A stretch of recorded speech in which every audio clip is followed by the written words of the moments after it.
It's a Bird Gang Nation, baby. It's a Philly thing.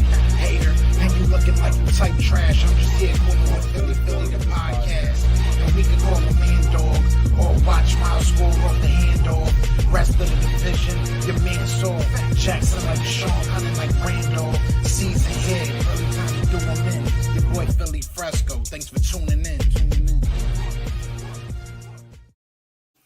What is going on, you guys? It's your boy Joe Castro, aka Philly Fresco, joined as always by my guy Brandon, and it is Philly the podcast, man. So today, you guys know what it is, man. This is not about the Eagles. This is not about Philly.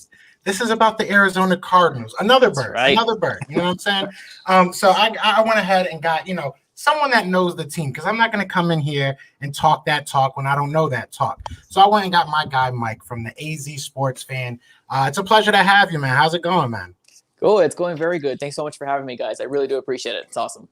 Definitely. We're going to have some fun. Now, before we get into, football or anything, talk to my subscribers, talk to my audience, let them know what you do over at your channel and where they can find you. Cool. Yeah, absolutely. So yeah, my name is Mike. I started my channel probably about 2 years ago now. Really love what I do. Honestly, I'm a big Arizona Cardinal fan and Suns and anything just Arizona sports related. So you can find me at just literally typing AZ Sports Fan on YouTube, or I'm also on Instagram as well and Twitter as well. So AZ Sports Fan, the number one, and you should be able to find me on there. Definitely. And I'll have links to your YouTube channel and your Twitter in the description. So definitely go check him out, guys.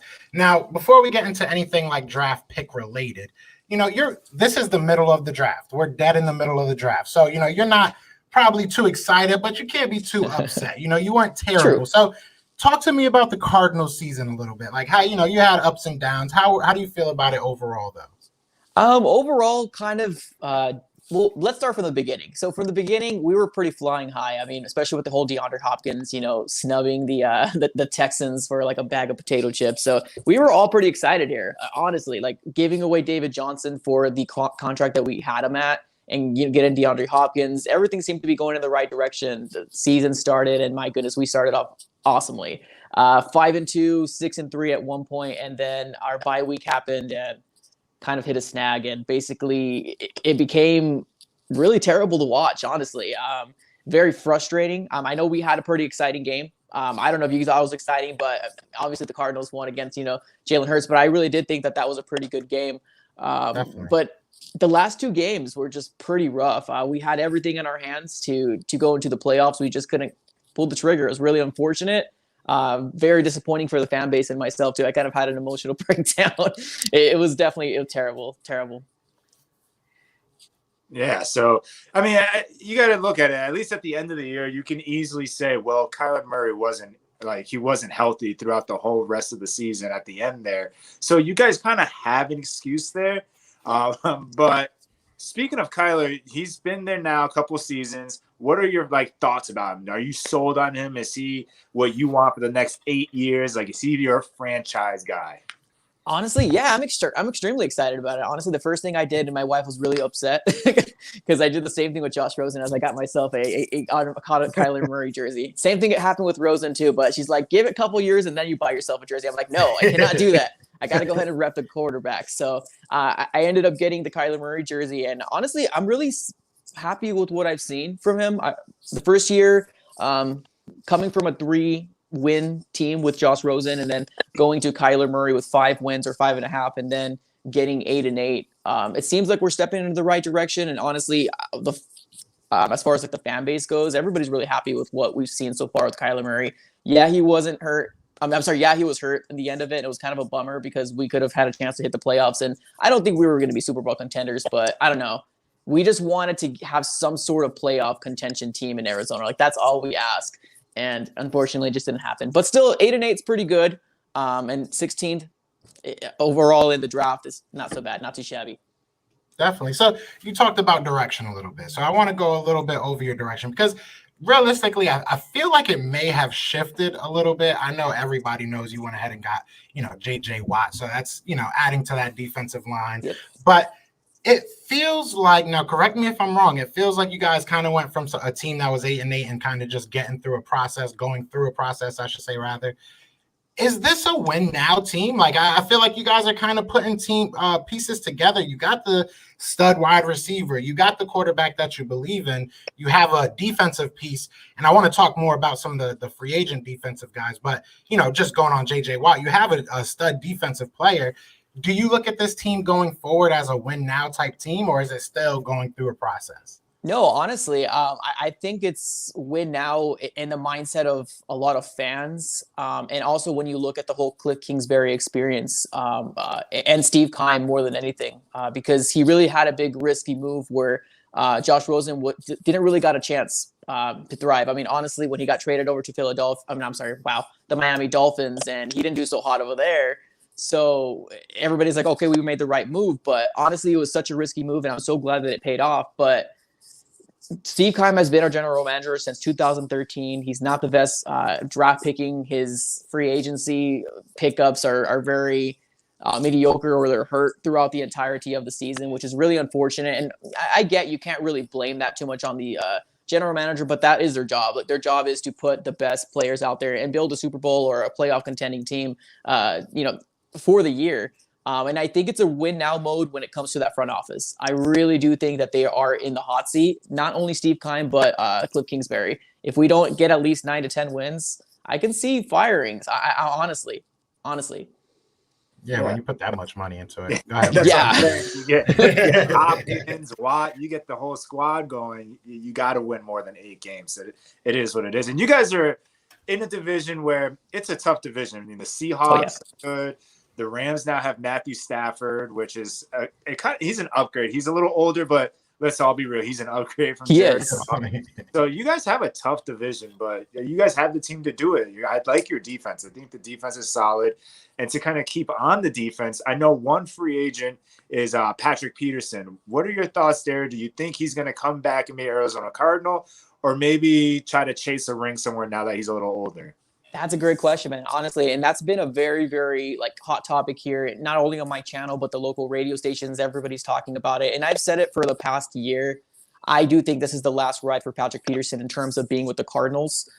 He's been requesting a trade for the past 2 years. He hasn't been happy here. He wants to chase that ring, and rightfully so. I don't really hold too much weight against it. I think it is time for him to kind of move on and see if he can maybe play with his buddy Honey Badger with the Kansas City Chiefs or something like that. When his eyes, a contending team. I do think it's his last ride. Some people really want to hold on to him because our depleted cornerback position, but I think it's probably best for him to kind of move on. And yeah, I don't think he's coming back. It's so weird. I feel like if we would have talked to our grandparents or older generations, and they see all these trades that happen and all these guys that just go to different teams, because JJ Watt, who would have ever thought he would be on a different team? Yeah. We look at a lot of these Eagles players. Who would ever think you'd see him on different teams? As you said, Patrick Peterson. It's just weird. But I do want to stay on some free agents now. Some lesser known maybe names, lesser talked about names. One is Hassan Riddick, which is probably the more known of the two. Obviously had a really good year, and he's going to be a free agent. And there's another guy that I've been kind of pounding the table for. I believe you have exclusive rights on him, and his name is Dennis Gardeck. I believe that's his name. Can you talk to me about both of them, and just if there is one of them that you think might end up not getting re-signed, and your thoughts about them overall? Yeah, so I honestly, let me start with Hassan Riddick here. When we drafted him back in 2015, he was playing that outside linebacking spot in Temple, and we drafted him. And of course, what the Arizona Cardinals did, they feel like they're smarter than everybody, and they wanted to put him on the inside. Kind of the same tactic what they wanted to do with Dale Buchanan. He was a safety, but they wanted to bring him in the middle. I don't know why, but that's what they were doing, and it was obvious that it wasn't working. And a couple years back, or it was a year and a half back, light bulb went off. Vance Joseph said, why not put him on the outside, outside linebacker, and he thrived. He did very, very good. It started back in 2019. We first saw a glimpse against the Seattle Seahawks, and he did very, very good. This year, he did amazing too. I believe it was 12.5 sacks for the year. He led our defensive line in terms of sacks. I mean, granted, Chandler Jones was hurt for a good amount of time, but he definitely did a lot of growing in that position. And I'm really excited to see if we do sign him. I'm very surprised that we didn't do a franchise tag on him. But I could honestly see why also we didn't. But I don't think he's coming back. I would love for him to come back, but I don't think he is, just because his price kind of got too high, especially with the 12.5 sacks. It's going to be kind of a lot to ask for. We don't have very much to spend in free agency to begin with, and we do have a lot of holes, especially with the addition of J.J. Watt. I think it just kind of gives them that much more of an enticement to like not sign him. But moving on to Dennis Gardeck, he started off as a special teams guy, really, really awesome. Nobody knew who he was, came out of nowhere, got the opportunity when Chandler Jones went down. And yeah, he took the ground running, and he's very good. He plays with his heart on his sleeve. Very, very good teammate. I think we can sign him back on a cheap deal. Hopefully nobody else wants it. I think we can. I think the potential is there to get Dennis Gardeck back. But right now, our line is looking very, very crowded right now with Chandler Jones coming back, J.J. Watt. We also have Jordan Phillips that we ended up getting from the Bills this last year, which was hurt, unfortunately. And Corey Peters might come back, and we have some rookies that we got last year as well that might get the opportunity on the inside. But we'll see. I'm optimistic about Gardeck, but we'll see what happens. Yeah, and I just want to add in. I forget what I was doing it about. I think it was just linebackers that were, like free agents. And I went by his name and I just started like going down a weird rabbit hole. You know how it happens. Yeah, for sure. But, he had 1 sack every 14 snaps last year. Granted, he didn't have many snaps, but he had 7 sacks. So, it was crazy. And he's a little undersized. There are definitely pros and cons of him. Yeah. But I'm really hoping you guys can't re-sign him. That's definitely one guy that fair. I'm hoping for. So let's go a little bit deeper into your needs. Like, what are you looking for to get out of this draft? What are the needs and holes that you do want to fill? That's an awesome question too. Honestly, we have so many holes. We can go any which way. The way I broke it down is 3 different things that we can do here in this coming draft. We can either go offensive line, which obviously everybody would love to, help protect Kyler Murray, especially because the last 2 years within the Cardinals, he's been hurt like towards the end of the season. So why not protect him? So offensive line, we can also go DB. And we can also go wide receiver number 2.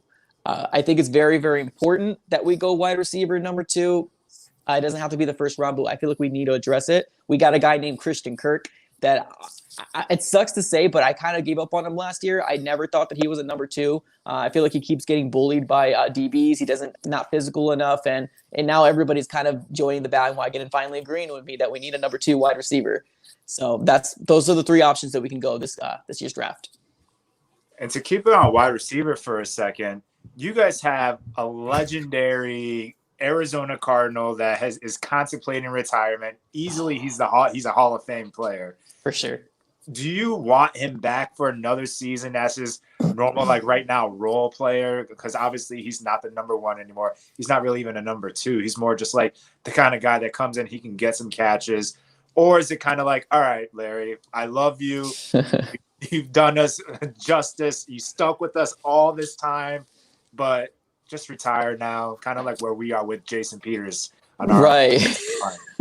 That's a tough one because I keep going back and forth.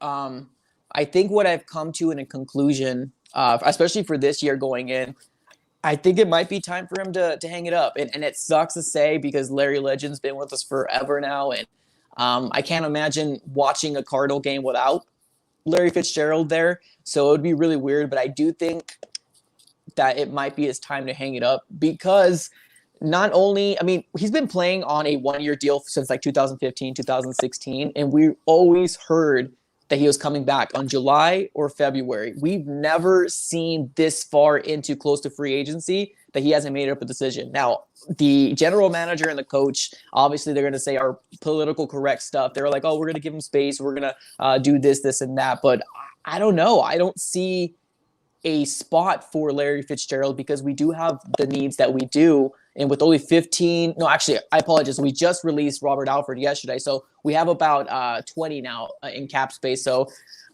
I don't foresee Larry Fitzgerald taking a $6-7 million contract. Hopefully he does, because I would be more than happy to bring him in. But last year he got $11 million, and I don't know. That's just way too much. We have so many needs in this team. And yes, I'm a Larry Fitzgerald fan, but I am a Cardinal fan, maybe a little bit more. And I want my team to do good. and it sucks to say, I know, and it hurts me. My heart literally hurts saying that, but I think we needed to come to realization as all Cardinal fans, and I do a lot of live streams, and I think everybody pretty much is in the same boat where I am. Last year, it was different. I was getting my head ripped off last year saying this, and that. You're crazy. He's much more than, than a wide receiver. He's leadership, all that stuff. And I completely agree. But I don't know, with all these new kids coming in here, they're looking for a new leader. And I think that's going to be Kyler Murray. He needs to step up and merge into that role. Yeah, the NFL is changing. It's getting younger. It is what it is. Like, we grew up on a lot of these players. We're not going to be seeing them a lot. So very common theme with the first 15 picks, I should say, is that a lot of people were looking at, drafting or trading back. A lot of people wanted to trade back. I feel like at number 15 and 16, question can start getting asked, like, are you looking at trading up, or is trading back an option, or staying put? How do you feel about those three options?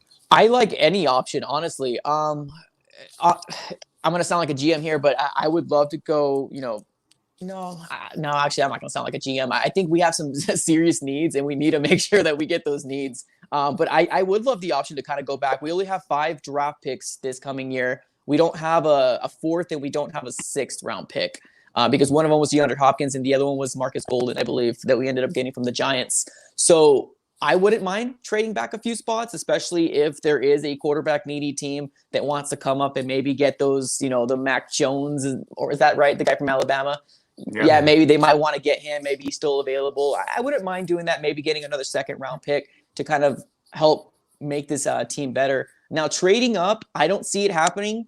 I would love it because a number 2 wide receiver like a Jamarcus Chase is going to go really quick. But I would love to maybe get like a Patrick Surtain or maybe even a Caleb Farley because we do need some DBs, especially since Patrick Peterson most likely isn't going to re-sign back. So I do like that option, but I don't see it happening. I really don't. Steve Keim is not that guy. It's too much for him, too rich for his blood. Yeah, you guys you don't got many picks, but I was going to say we got the number 6 spot, but I don't think y'all got the. You guys got the money in that back pocket for all that. No. Yeah, no. You got a player and future picks, later picks. It would cost you guys a lot. Yeah, it would be a mess. And I think we're cool with staying at 16, honestly. Yeah, this is a deep draft too. So I want to go over real quick of who did get picked. I want to go over the people that did get picked, and I want to ask you basically, is there a name that jumps out to you, whether it be like, wow, I can't believe they went there, or damn, we just missed them.